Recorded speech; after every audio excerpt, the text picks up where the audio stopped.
Welcome to the Set Wallet channel. Here you will learn everything you need to rationally and systematically manage your and your family's finances. We are starting with Debt Lesson, an episodic guide to help you improve your financial situation. New episode every Friday at 7 p.m. In today's episode, you'll learn about world's debt statistics, and I'll try to change your mindset. You will also learn the first two definitions on personal finance. Get your favorite coffee, click like, share, subscribe, and notification bell. Let's begin.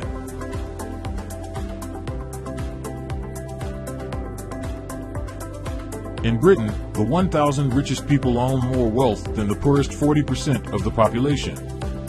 In the US, the top 0.1% owns roughly the same wealth as that owned by the bottom 90% of the population.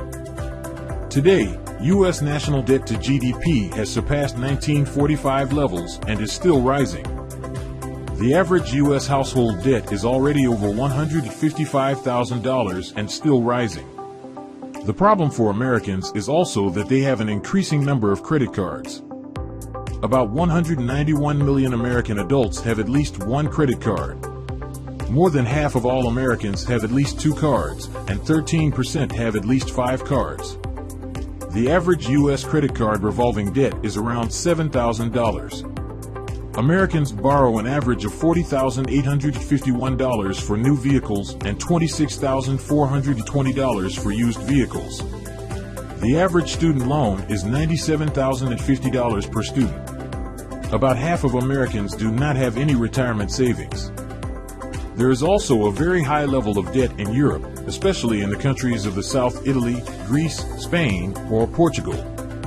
In these countries, public and private debt is so large that it puts countries into stagnation and, periodically, recession. Slightly richer countries like Germany, France, or the UK and Scandinavian countries are not without problems either. But about that some other time.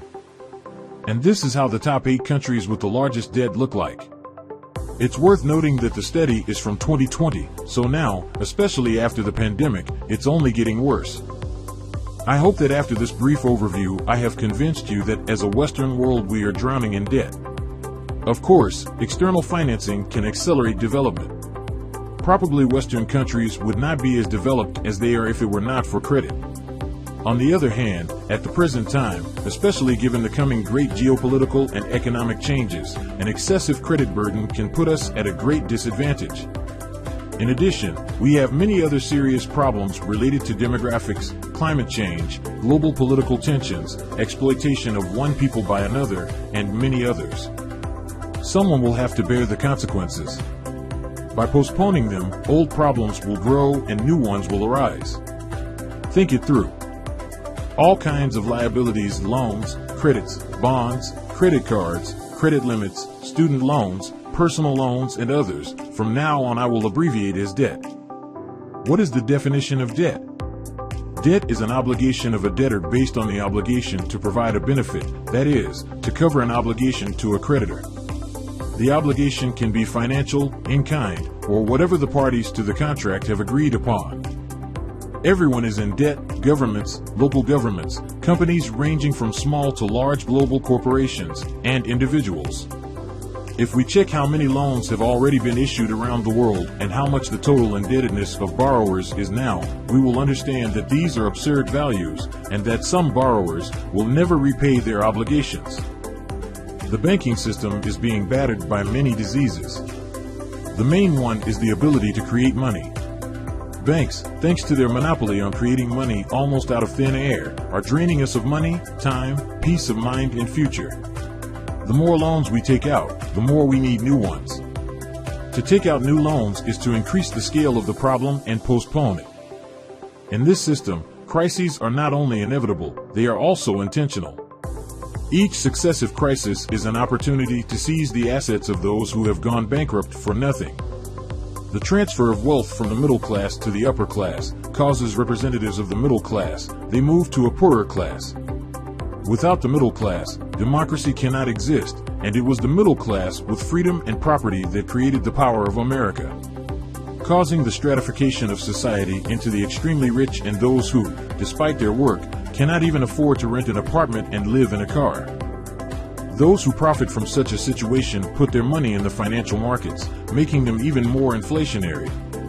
Or they speculatively buy properties that the impoverished stratum is unable to buy or even rent. So the richest are getting richer and richer faster, and the poor are getting into more and more debt, as we have seen around the world for many years. And the crisis yet to come will be much wider and deeper than previous ones.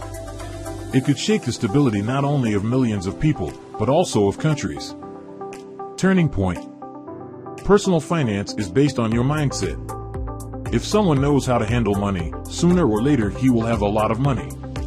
If someone doesn't know how to take care of them, even when they get more money, they will lose it. According to a European study, about 80% of people who win the lottery have nothing left of their winnings after 5 years. You probably weren't taught about personal finance in school, and it was probably never in your circle of interest.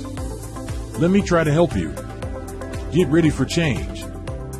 Since you're here, I'm pretty sure you know that fear when an unknown number rings. You know that fear when there's a letter waiting for you in the mailbox. You know the look on your family members' faces when they ask you how you could get into such debt. You constantly have to explain yourself to your creditors, asking them for a little more time. Finally, you know that peace of mind late at night, when you know that no one will call or come and you try to regenerate your mental strength for the next day. You know about the fact that your health, not only mental but also physical, is under constant strain from the stress of financial problems. You probably know about the fact that, having debts, you can't leave a job you hate, because if you stay out of work even for a month, it will cause a buildup of liabilities. So you have to put up with hard work for underpaid wages, unpaid overtime, bad working conditions, and a boss you hate. Did you know that after incompatibility of characters, infidelity, and alcohol abuse, financial problems are the fourth most common reason for divorce? Did you know that financial problems often entail other problems, including murder and suicide? What kind of world are you creating for your children? After all, someone will have to bear the consequences of these debts. Debtors are more likely to turn to alcohol and other drugs, further degrading their lives, health, and finances. Did you know that you may lose your apartment, or you may not be able to afford to rent a place?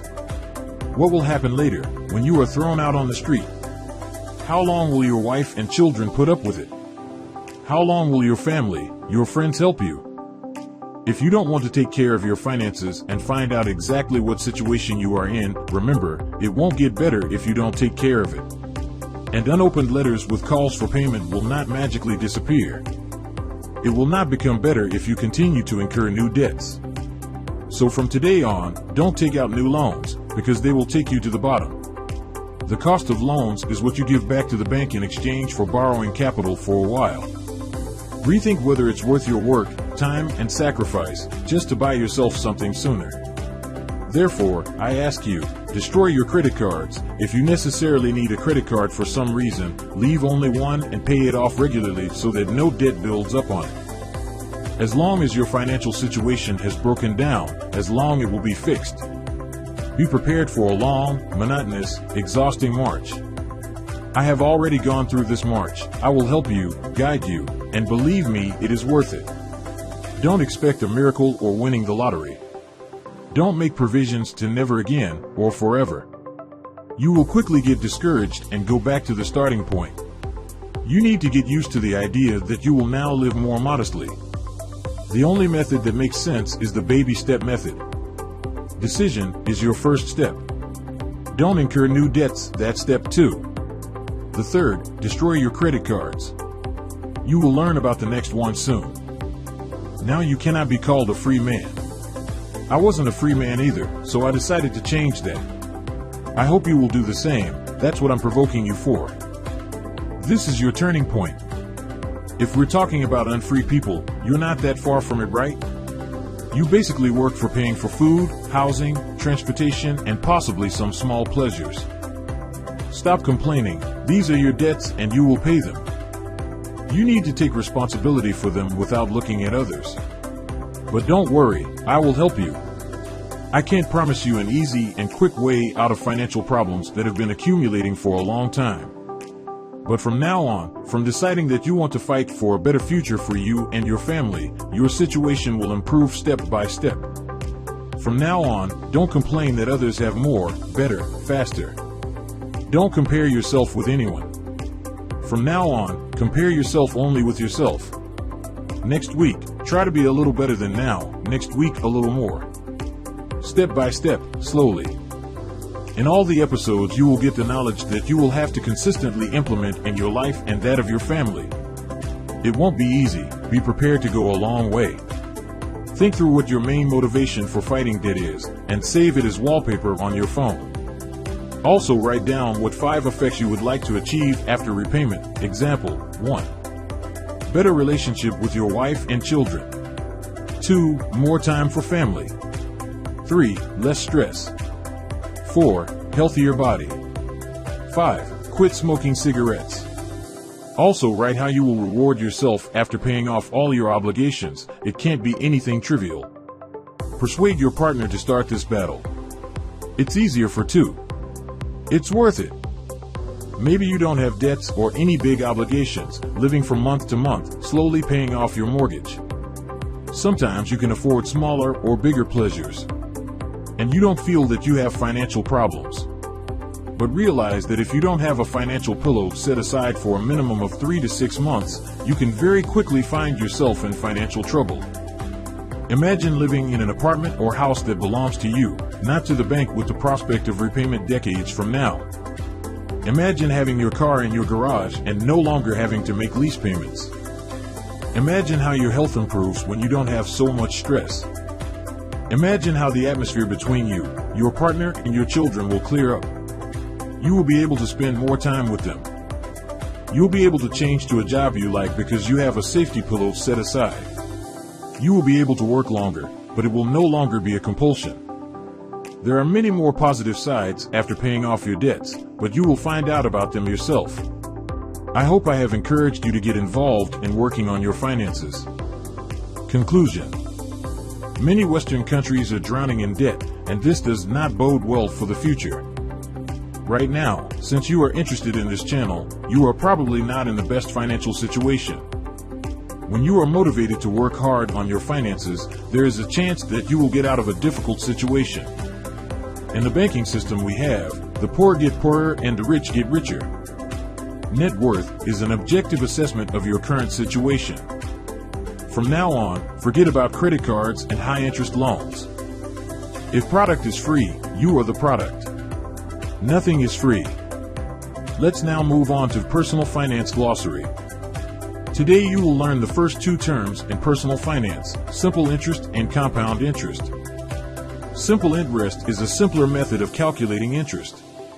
When we use simple interest, the calculation is carried out on a fixed amount of principal, without taking into account the accruing balance of the account. This means that interest is calculated only on the initial amount, and each period refers to the same initial amount. This is a simpler method of calculating interest, which can be beneficial when dealing with short-term or simple financial transactions. Uses of simple interest: short-term loans and advances, calculation of simple profits, short-term investments. Compound interest is a more advanced and dynamic strategy. With compound interest, interest is charged not only on the initial principal, but also on the cumulative sum in each period. In other words, interest is added to the principal sum, leading to a gradual increase in the account balance. This method is widely used in the fields of personal finance, investment, and saving for the future. Impact of time. One of the key aspects that distinguishes compound interest is its ability to increase capital much faster over time. This means that the longer you invest or save using compound interest, the greater the compounding effect of the interest, and thus the greater the capital growth. Advantages of compounding percentage. One of the main advantages of compound interest is the ability to take advantage of the capitalization effect. This means that interest accrues not only on the initial amount, but also on the interest already earned. This works like a snowball effect, where the amount of interest builds up over time and accelerates the growth of the capital. Compound interest is particularly advantageous for long-term investments and savings, since the capitalization effect contributes to significant capital growth over time. The compounding percentage is applicable to investments where our funds generate passive income. This allows us to build capital by using the interest earned. Examples of applications of compounding percentage: retirement savings, long-term investments, securing the future. In summary, compound interest can yield higher returns, but comes with greater risk in the context of market fluctuations. Regardless of the strategy you choose, the key to success is informed and consistent investing. Whether you choose simple or compound interest, investing or saving regularly is key to achieving your financial goals. Homework: don't incur new debts. Not all debts are bad, but about that some other time. Encourage your partner to start a journey to a better financial future. You will find it very difficult to stick to financial discipline alone. Over time, your motivation will drop and you will abandon the idea. When the two of you keep the idea alive, once you will be motivated, once your partner will be, but you will be going in one direction. This is very important. Then destroy all your credit cards. Alternatively, keep one if you need it for something, but pay it back during the interest-free period. Be prepared to go a long way. Think through what your main motivation for fighting debt is and write it down. Also write down what 5 effects you would like to achieve after repayment. Also write down what reward you will get after paying off all your debts. Arm yourself with determination, perseverance, and patience. Spend less than you earn. Stop complaining. Thank you for watching to the first episode of Debt Lesson. Click like, share, subscribe, and hit notification bell. The next episode of Debt Lesson will be on next Friday at 7 p.m. If you like Debt Lesson, support us by Patreon and buy me a coffee. Links in the comments below. For our Set Wallet Gold patrons and above, one more Debt Lesson per month.